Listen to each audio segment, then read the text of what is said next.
பாலா இயக்கத்தில் அருண் விஜய், ரோஷினி பிரகாஷ், சமுத்திரக்கனி, மிஷ்கின் உள்ளிட்ட பலர் நடித்து இன்று அதாவது ஜனவரி 10ஆம் தேதி ரிலீஸ் ஆகியுள்ள படம் வணங்கான்.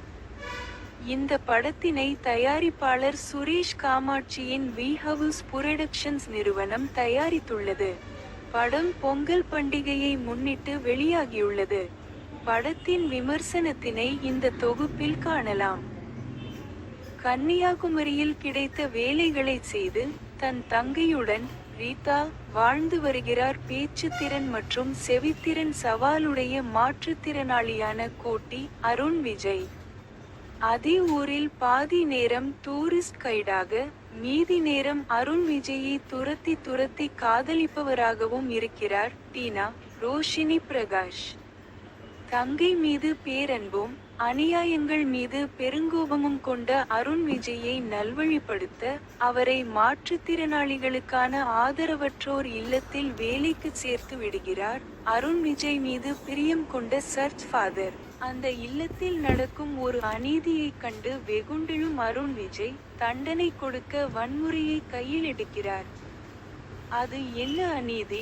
அருண் விஜய் எடுக்கும் வன்முறை அவதாரம் அவரையும் அவரின் சுற்றத்தாரையும் எப்படி பாதிக்கிறது போன்ற கேள்விகளுக்கு பதில் சொல்லியிருக்கிறது பாலா இயக்கியிருக்கும் வணங்கான்.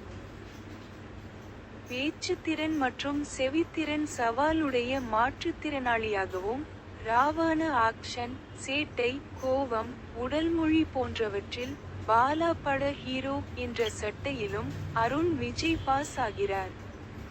ஆனால் எமோஷனலான காட்சிகளை முழுமையாக கடத்த போராடியிருக்கிறார். துரு கதாநாயகியாக ரோஷினி பிரகாஷ், பாசமான தங்கையாக ரீதா ஆகியோர் தேவையான பங்களிப்பை செய்திருக்கிறார்கள். கண்டிப்பான சமுத்திரக்கனி கதாபாத்திரத்தில் சமுத்திரக்கனியும், ஆக்ரோஷ நீதிபதியாக மிஷ்கின் ஆகியோர் கவனிக்க வைக்க சண்முகராஜா, அருள்தாஸ் ஆகியோர் வந்து போகிறார்கள். வள்ளுவர் சிலை, கன்னியாகுமரி கடற்கரை, அதையொட்டிய குடியிருப்பு போன்ற அறிமுக காட்சிகளை சுவாரஸ்யமாக கடத்தியதில் கவனம் பெறும் ஆர்.பி. குருதேவின் ஒளிப்பதிவு ஏனைய காட்சிகள் மேம்போக்கான திரையாக்கத்தையே கொடுத்திருக்கிறது.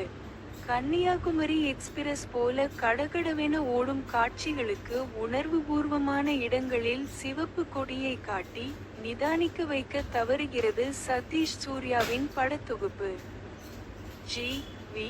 பிரகாஷின் இசையில் யாரோ நீ யாரோ பாடல் மட்டும் ஆறுதல் தர, ஏனைய பாடல்கள் படத்தின் சுவாரஸ்யத்திற்கு ஸ்ருதி சேர்க்காமல் தடையாக நிற்கின்றன. சாம்சி எஸ். சின் பின்னணி இசை சில உணர்வுபூர்வமான காட்சிகளுக்கு மட்டும் எஸ்.ஆர். என அட்டெண்டன்ஸ் போடுகிறது.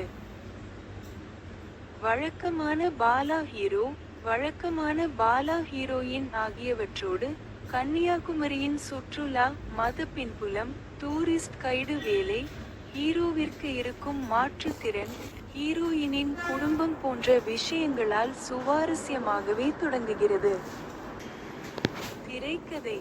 ஆனால் பாடல்கள், தேவையில்லாத பெரிய சண்டை காட்சிகள், காதல் காட்சிகள் என மீண்டும் மீண்டும் அதே திரிவேணி சங்கமத்தில் சிக்கி நிற்கிறது படம். ஒரு வழியாக கதையை கையில் எடுக்கும் படம் தேவையான நிதானத்தை கொடுக்காமல் உணர்வுபூர்வமான காட்சிகளை கடகடவென அடுக்கிக் கொண்டே போகிறது. அதனால் உணர்வுபூர்வமாக பார்வையாளர்கள் திரையோடு ஒன்ற முடியவில்லை. அடிப்படைகளையும் ஆச்சாரங்களையும் கலாய்க்கும் பாலா பாணியிலான காமெடிகளும் வசனங்களும் மட்டும் இப்பிரச்சனைகளை மறந்து சிரிக்க வைக்கின்றன. இரண்டாம் பாதியில் வரும் திருப்பங்களும் காட்சிகளும் எந்த புதுமையும் லாஜிக்கும் இல்லாமல் ஓடுகின்றன. தொடக்கத்திலேயே உணர்வுபூர்வமாக இல்லாமல் பார்வையாளர்கள் விலகியே நிற்பதால் அடுத்தடுத்து வரும் எமோஷன்கள் திரையை மட்டுமே நிறைக்கின்றன. சில காட்சிகளில் பாதிக்கப்பட்ட கதாபாத்திரங்களின் கண்ணியத்தை காக்க தவறுகிறார் இயக்குனர். குறிப்பிட்ட அந்த குற்றக் காட்சியை இன்னும் பொறுப்புடன் கையாண்டிருக்கலாம் பாலா. அந்த குற்றத்தை அம்பலப்படுத்தி அதற்கான தீர்வை நோக்கி நகராமல் மறைத்து வைக்கும் பழைய புனிதங்களுக்கு பின்னால் பாதிக்கப்பட்டவர்களை மறைத்து வைக்கும் அபத்தத்தையும் கையில் எடுத்திருக்கிறார் இயக்குனர்.